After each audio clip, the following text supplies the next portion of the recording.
নিশীথ রাতে এক রাজ্যে জন্ম নেয় এক অপূর্ব কন্যা, আরোরা। তার জন্মের আনন্দে সারা রাজ্য আলোয় ঝলমল করে ওঠে।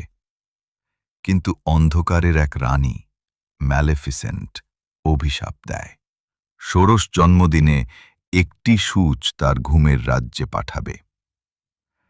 তিন পরী, ফ্লোরা, ফানা, মেরিওয়েদার, আরোরাকে লুকিয়ে রাখে বনভূমির মাঝে ভালোবাসা আর জাদুতে ঘেরা এক ছোট কুটিরে।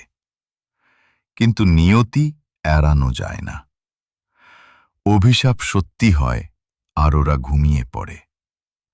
তবু প্রেমের শক্তি সবচেয়ে বড় জাদু। সাহসী রাজপুত্র ফিলিপ তার জন্য লড়াই করে, ম্যালেফিসেন্টের অন্ধকারকে ছিন্ন ভিন্ন করে দেয়। এক চুম্বনে ঘুম ভাঙে, রাজ্যে ফিরে আসে আলো।